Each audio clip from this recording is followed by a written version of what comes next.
जिस तरीके से मेरठ के अंदर सुप्रीम कोर्ट के आदेश पे उत्तर प्रदेश के एक जिले मेरठ के अंदर बुलडोजर चला, जिस दिन बुलडोजर चला उस दिन भी मैं यहाँ था, जिस दिन व्यापारी रो रहे थे। उनके दुख दर्द को समझने वाला ना तो सरकार समझ रही, ना यहाँ के जनप्रतिनिधि समझ रहे।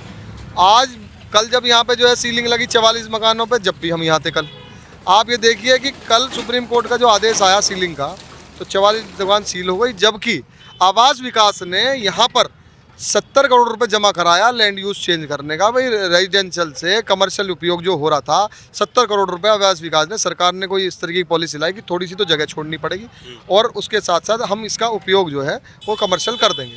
70 करोड़ जमा होने के बाद भी वो व्यापारियों ने जमा करे, सुप्रीम कोर्ट ने, आवास विकास ने मजबूत पैरोकारी सुप्रीम कोर्ट में नहीं करी, जिसकी वजह से भ्रष्टाचारी है आवास विकास और भ्रष्टाचारी एमडीए जो पैसे खा के, घूस खाकर ये बिल्डिंगें 30 साल पहले 35 साल पहले खड़ी करवाई, उनसे भ्रष्टाचार, पहले तो पैसा खाया, खाने के बाद अब इन पे जो है सुप्रीम कोर्ट में मजबूत पैरोकारी नहीं करी तो इन पे जो है सील लग गई, बुलडोजर चल गए।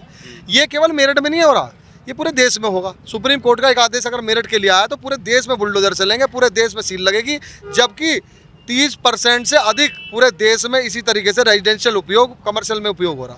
तो ऐसे का पूरे देश में बुलडोजर चलेंगे, पूरे देश में सील लगेगी। जैसा कटोरा मेरठ के व्यापारियों के हाथ में आया, ऐसा ही कटोरा जो है पूरे देश के व्यापारियों के हाथ में आएगा। उनसे बचाने के लिए मैं यहाँ से व्यापारी न्याय यात्रा यहाँ से मेरठ से लेके और हम दिल्ली तक लेके जा रहे हैं, गृह मंत्री अमित शाह के आवास तक।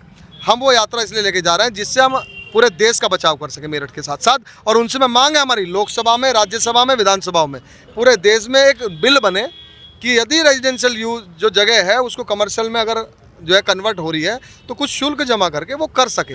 इस चीज़ की मांग को लेकर वहाँ जा रहे हैं हम दिल्ली। अमित शाह जी अगर ऐसा नहीं कर सके और जो लोग घूस लेकर के ऐसा कर देते हैं, क्या उन अधिकारियों के ऊपर कार्रवाई होनी चाहिए कि नहीं? भले वो 30 साल हो जाए, भले वो 35 साल हो जाए, भले वो जिंदा हो या ना हो, होनी चाहिए थी। मेरी मांग यही तो है, मैं इसलिए तो पैदल यात्रा कर रहा हूँ कि एक तो ये जो जितना आवास विकास है खत्म हो, एमडीए खत्म हो। जब तंत्री बिका हुआ है तो बचा क्या?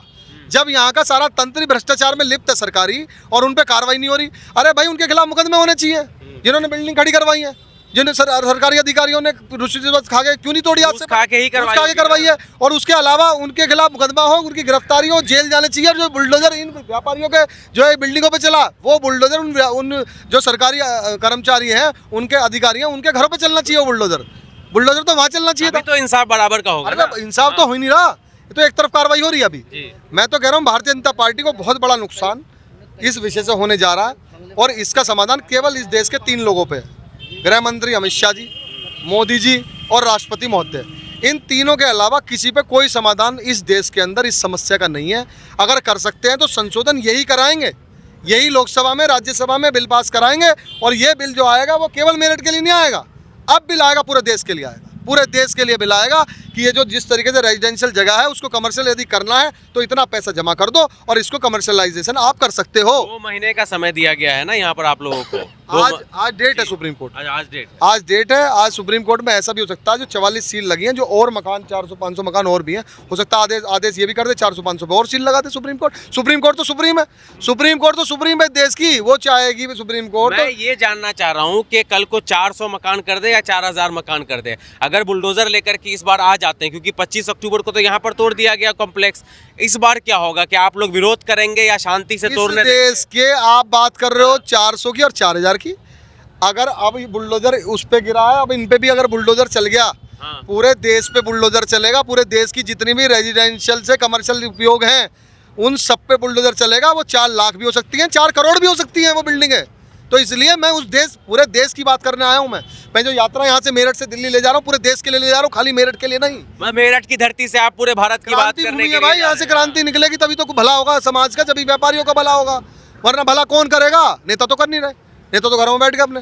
कई लोग पीछे मुझको बता रहे थे कि ना विधायक आ रहे हैं, ना सांसद आ रहे हैं, ना कोई मंत्री आ रहे हैं, कहाँ बैठे हैं सब? मैं वही तो कह रहा हूँ, वो चाहते हैं मुझे यात्रा करने की जरूरत भी नहीं है। आज यहाँ के जो दिग्गज नेता हैं, मैं कह रहा हूँ मेरठ की छोड़ो, इस देश के जो दिग्गज नेता हैं वही गृह मंत्री जी के पास, अमित शाह जी के पास, मोदी जी के पास ले जाके राष्ट्रपति जी के पास बिठा दे 5 व्यापारियों को। एक बिल ला करके रोका जा सकता है? बिल्कुल रोका जा सकता है, उस बिल की मांग है। हम तो बिल की मांग के लिए यात्रा कर रहे हैं भाई। ये जो सील आप देख रहे हो, जो सील है उसको कौन खुलवाएगा? उसको सील खुलवाने वाली जो है सरकार है, सरकार सील भी खुलवाएगी, सरकार जो बुलडोजर चला, जिस बिल्डिंग टूटी है उस बिल्डिंग को दोबारा बनवाएगी। पैसा जमा कर चुके हैं वो लोग। डीएम वगैरह क्या कह रहे हैं यहाँ के? डीएम क्या कहेंगे जी, सुप्रीम कोर्ट के सामने कमिश्नर साहब ने कुछ 2 लाइन बढ़ा दी थी लेटर में। अभी 2 महीने पहले जो लेटर जारी करा था वो पेश हो गए वहाँ सुप्रीम कोर्ट ने अवेलना में उन्हें बुला लिया, कमिश्नर साहब को यहाँ के, वो ट्रांसफर हो गया उनका उसी रात जिस दिन लेटर उन्होंने जारी करा। तो सुप्रीम कोर्ट का अवेलना कोई नहीं कर रहा, शांतिप्रिय तरीके से यहाँ सील लगी है। ये मान लूं कि अगर बुलडोजर यहाँ पर तोड़ने आता आप लोग टूटने नहीं देंगे? भैया देखो, हम तो प्रयास करेंगे पूरा रोकने का, हम तो बुलडोजर को लाठी डंडा खाना पड़ जाए। अरे उसमें क्या दिक्कत है, खाएंगे लाठी? बिल्कुल खाएंगे। लाठी डंडे से क्या, एक बार बिल्डिंग बचती हो, हम कह रहे हैं हमारा खून भी निकल जाए, कोई दिक्कत नहीं, हम खून बहाने के लिए तो तैयार है। हमारा खून अगर लाठी पुलिस अगर खून निकालना चाहती है, मारना पीटना चाहती है, हम मर भी जाएंगे जब भी हम बचाने को तैयार हैं। हमारी यात्रा यहाँ से दिल्ली तक सकुशल चली जाए, अमित शाह जी के यहाँ तक, हमारी बात लगता है कि पुलिस जाने देगी? क्यों नहीं जान देगी, क्यों रोकोगे? जब सुप्रीम कोर्ट के आदेश को रोकने वाला कोई नहीं है तो सचिन सिरोही को रोकने वाला कौन है? कौन होता है रोकने वाला? गृह मंत्री हमारे, हमने वोट देके गृह मंत्री बनाया, हमने वोट देके जो है प्रधानमंत्री बनाए देश के। ये व्यापारी वही हैं, ये व्यापारी वही हैं, आगे आइए आगे। ये वही व्यापारी हैं, जो वही व्यापारी हैं जिन्होंने भारतीय जनता पार्टी को वोट दिया, वही व्यापारी हैं। अगर वो हक की लड़ाई के लिए मेरे साथ चलना चाहेंगे और जाएंगे दिल्ली तक तो क्या दिक्कत है? पुलिस बीच में ही रोक देगी? आप रोक लो, मैं तो जाऊंगा, मैं तो प्रयास करूंगा। उससे पहले अमित शाह जी बुलवा लें आके व्यापारियों को, मैं नहीं जाने का। हो जाए बात, उससे पहले कानून आ जाए, राज्यसभा में पास हो जाए, लोकसभा में पास हो जाए। कानून देश के लिए लाना पड़ेगा, वरना ऐसे बुलडोजर चलेंगे, ऐसी सील लगेगी। आपका क्या नाम हुआ? मेरा नाम धर्मेंद्र मलिक है। मैं क्षेत्रीय अध्यक्ष हूँ अखिल भारतीय हिंदू सुरक्षा संगठन से। मैं ये कह रहा हूँ, व्यापारी सबसे ज्यादा टैक्स देता है, फिर व्यापारी के साथ ऐसा दुराचार क्यों हो रहा है? एक कर्मचारी सरकारी अगर किसी मकान में बढ़ जाए एक बार सरकारी में, वो छोड़ नहीं सकता उस मकान को जब तक दूसरा उसे मकान नहीं मिल जाता, उस मकान को खाली नहीं करता। क्या ये व्यापारी के लिए जो है इतना वो है? अगर व्यापारी का मकान तोड़ा जा रहा है, इन पर सील लगाई जा रही, इनका व्यापार खत्म करा जा रहा, कहाँ से इनके बच्चों की फीस जाएगी, कहाँ से इनका वो चलेगा, घर चलेगा, कहाँ से इनकी रोजी रोटी चलेगी? इतना बुरा दुर्व्यवहार इनकी गैल हो रहा है, ये बहुत गलत है, ये नहीं होना चाहिए। हम इसकी मांग करते हैं आगे इसमें जो है कोई ऐसा जो है संशोधन आए जो इनको जो अपना मार्केट आज आप लोगों ने बंद कर दिया, बंद करके क्या संदेश देना चाह रहे हैं आप? कुछ नहीं होने का इस बंद होने से, बंद होने से कुछ नहीं होने का। बंद करते तो कल करते ना, आज क्यों बंद किया हो? जो कल बंद करते हैं ये कल मार्केट बंद करते ना। हार्ट अटैक आ गया इसी बाजार के। वो कल आया था, ये मार्केट कल बंद होना था, ये बाजार भी कल बंद होना था, सारे व्यापारी यहाँ पे होते। अभी देख लो कितने व्यापारी हैं यहाँ पे, यहाँ 100, 150, 200 व्यापारी से काम नहीं चलेगा। यहाँ पूरे मेरठ का व्यापारी होना चाहिए था, जब जाके ये बंद होता। हर वर्ग आप लोगों के साथ नहीं आ रहा है, यही तो समस्या है। मैं बालकृष्ण राय मेरठ से व्यापारी लीडर हूँ। ये जो कुछ हो रहा है ये एक थप्पड़ की गूंज है, और थप्पड़ की गूंज है, थप्पड़ की गूंज है जो यहाँ से चालू हुआ था। विस्तार से बताइए। अच्छा, ये 25 अक्टूबर को जो टूटा था जी। जो टूटा था उसके बाद ये सब जो माहौल है वो सब थप्पड़ का ही कमाल है।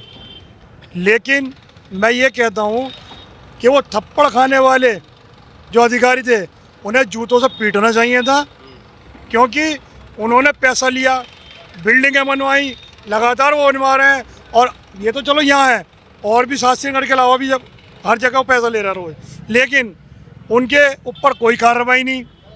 उनको कम से कम उन पर मुकदमे डाले। जितने भी यहाँ व्यापारी हैं सब अपनी तरफ से ले 40 साल से लेकर आज तक जितने अधिकारी हैं सब पे है, कोई मार सकता है, उन अधिकारियों को फांसी नहीं होनी चाहिए। देखिए व्यापारी पे है क्या, यही धन दौलत है, वही जाएगी, इससे तो मरना अच्छा है। अरे मैं जब ये 25 अक्टूबर को टूट रहा था, मैं यहीं पर खड़ा होकर रिपोर्टिंग कर रहा था, और यहीं पे व्यापारी वर्ग भी खड़ा था जिनकी आंखों से आंसू रुक नहीं रहे थे, और व्यापारी के साथ साथ वो मजदूर भी रो रहे थे जो इन दुकानों के अंदर काम करते थे। अब हमें ये है, हमें जनप्रतिनिधि जो हैं वो क्या कर रहे हैं क्या नहीं कर रहे हैं, लेकिन यहाँ एक पीड़ा है व्यापारियों को कि जनप्रतिनिधि नहीं आ रहा। मैं भी भाजपा से हूँ, ठीक है, मैं कोई बुराई नहीं कर रहा, लेकिन सरकार को ध्यान देना चाहिए। लेकिन जो सचिन जी बोल गए, अभी जो सचिन जी बोल के गए हैं, उन्होंने बिल्कुल सही बोला, क्योंकि सचिन जी जो है पे कोई दायित्व है नहीं, कोई सांसद नहीं, मंत्री नहीं, विधायक नहीं। अगर कोई सांसद अगर हो वो सचिन जी जैसा हो तो शायद इस मेरठ के ऊपर कभी जीवन में आँच नहीं आने की, ये मेरा ऐसा मानना है। तो मैं आपको एक बार दिखा देता हूँ कि यहाँ पर किस तरीके से सीलिंग की गई है। लगभग 700 से ज़्यादा शॉप्स होंगे, अस्पताल है, स्कूल है यहाँ पर, जिनको आवास विकास परिषद द्वारा यहाँ पर सील कर दिया गया है। तो इस तरीके से सीलिंग लगा दी गई है। यहाँ पर तकरीबन 700 से ज़्यादा मकान है, और आप देख सकते हैं इसको, इसके ऊपर भी लिखा हुआ है उत्तर प्रदेश आवास एवं विकास परिषद द्वारा ये दुकान सील। तो इसी तरीके से आपको फुटेजेस में दिख रहे होंगे कि ऐसे ऐसे कई सारे दुकान हैं, कई सारे कॉम्प्लेक्स हैं जिसको पूरी तरीके से सील कर दिया है। सुप्रीम कोर्ट ने ऑर्डर दिया था कि मेरठ के डीएम को, मेरठ के प्रशासन को कि ये जो कॉम्प्लेक्स है ये आवास विकास यानी कि रेसिडेंशियल एरिया में आता है, लेकिन ये कमर्शियल नहीं हो सकता है। उसके बाद से यहाँ पर व्यापारियों के अंदर रोष बैठ गया है, डर बैठ गया है कि दुकानें अब सील हो गई है, कभी भी बुलडोज़र चल सकता है।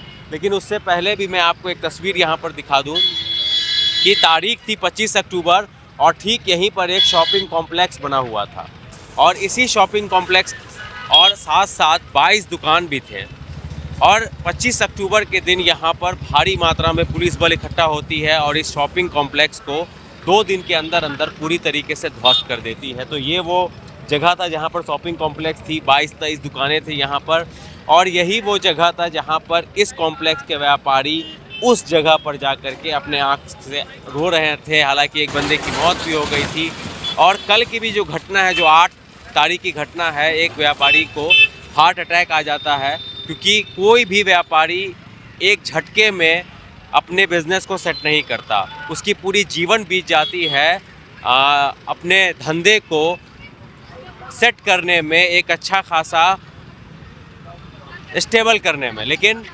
मेरठ के अंदर अब कुछ और ही तस्वीर बदलती हुई नज़र आ रही है। यहाँ पर लगभग 2 महीने का समय दिया गया है कि इन जगहों को खाली कर दीजिए, ये रेसिडेंशियल एरिया है। लेकिन फिर एक सवाल ये उठता है कि जब ये रेसिडेंशियल एरिया था तो आज से 30 साल 35 साल पहले ये कमर्शियल एरिया कैसे बना? तो जाहिर सी बात है कि आप सोचिए कि बिना घूस दिए हुए ऐसा हो नहीं सकता था। जो अधिकारी थे जिन्होंने इसको आवंटित किया कि आप रेसिडेंशियल एरिया को कमर्शियल एरिया बना सकते हैं, क्या उन अधिकारियों के ऊपर सुप्रीम कोर्ट कार्रवाई नहीं करता? भले 30 साल हो गए, 35 साल हो गए, मैं कह रहा हूँ 40 साल हो गए, वो रिटायर होकर के बैठ करके पेंशन खा रहे होंगे, लेकिन क्या उनके घर से उठाकर उनके ऊपर कार्रवाई नहीं हो सकती? अगर सरकारी मोहर ना लगा होता तो ये एरिया शायद आज रेसिडेंशियल होता, यहाँ पर कमर्शियल दुकानें ना होती, ये मार्केट नहीं बनता। ये मेरठ का सेंट्रल मार्केट है, मतलब कि मेरठ के सबसे बड़े मार्केट में से एक मार्केट है।